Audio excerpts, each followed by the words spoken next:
marijuana to get high?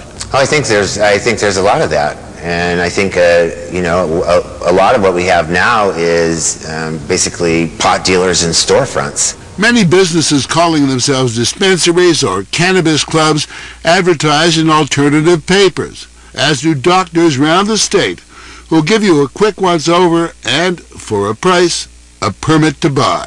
Hi. Here to see the doctor today? Yeah. Station KCBS went to this Los Angeles clinic where the waiting room was full of young people joking about what they'd tell the doctor their ailment was. So any old thing, I can't sleep.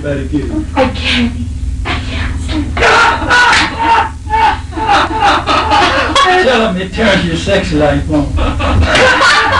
The doctor, James Eisenberg, saw 4 healthy people sent by KCBS.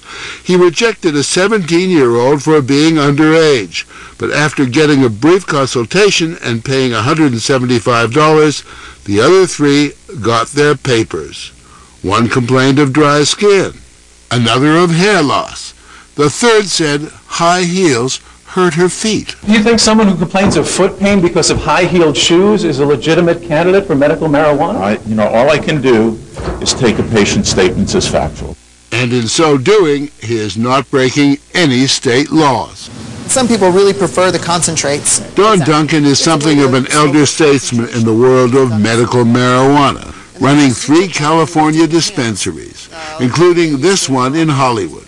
He concedes that compliant doctors are a problem. You're not naive about this, I'm sure, but obviously someone claiming to have mild back pain and has a friendly doctor, virtually anyone, theoretically, anyone could come in here and buy it legally. Absolutely. And I'm sure that happens, correct? There's bound to be abuse in this system. You know, our pharmacies are abused by people who want to abuse prescription drugs, and so it's reasonable to assume that our medical cannabis facilities are abused as well.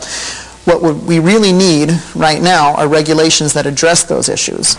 Cities around the state have been tightening the rules. I don't want to see these establishments right next to a school.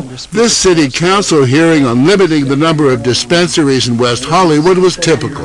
Activists and dispensary owners were out in force, as well as people who said they rely on medical marijuana for relief from serious ailments. An AIDS patient. Medical marijuana equals life. My life. A man with vascular deterioration. I have a deformity here and a great deal of pain and discomfort. They help me with that. There's a growing number of local laws limiting the number of dispensaries in a given area and the hours they can operate. But American ingenuity will always find a way. Kevin Reed was forced to shut down his San Francisco dispensary because of complaints from neighbors. So he simply went into the delivery business. Green Cross Delivery, this is Michael. How may I help you? Reed is up every morning turning out a new batch of cookies laced with pot. Part of a delivery menu that includes marijuana strains for every taste. Snow White, Supergirl, Afghan Dreams, New York Diesel. If you smoke something like this, it's just going to lay you on the couch and you really won't be able to work for the rest of the day. Like many in the business, Reed is both caregiver and patient. Smoking marijuana, he says, for pain relief. If I don't smoke marijuana, then my arthritis in my back just starts to inflame, you know. It starts very mildly, but it just gets worse and worse. His couriers fan out across the city, delivering their wares. The road was good.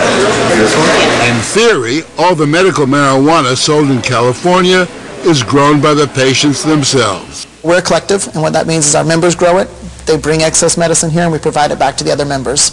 That way we have no entanglement with the illicit market. But skeptics say it doesn't always work that way, that old-fashioned pot dealers can easily get a compliant doctor to make them patients and caregivers too.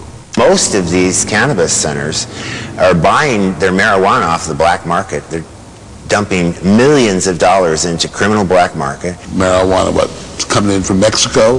Some of it is. Some of these places sell hashish, which comes in from the Bekaa Valley in Lebanon. What you're suggesting is that the traditional black market, a part of the traditional black market, is now legal. Yeah, that's essentially what's happened.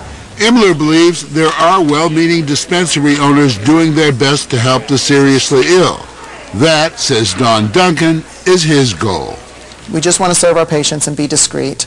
Obviously, federal law is still a challenge for us because until federal law changes, we're at risk from the DEA raiding our facility, confiscating our medicine, even arresting people. They obviously know you're here. Of course. And you're concerned that on a whim they'll just decide to bust you.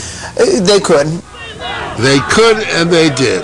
Not long after our interview, the DEA raided one of Duncan's dispensaries, arresting no one but confiscating the marijuana. Don Duncan got there in time to watch with pro-pot protesters outside.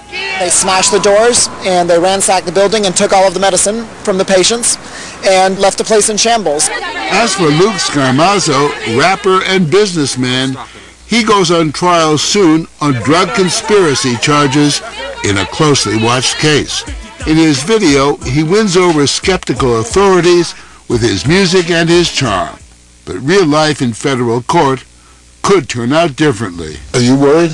Worried would be an understatement. I mean, I'm facing a minimum of 20 years and a maximum of life in prison. And looking back on a decade of controversy, Reverend Scott Imler concedes that Good Samaritans with good intentions weren't enough. He argues it's time for the federal government to step in and legalize and properly control medical marijuana.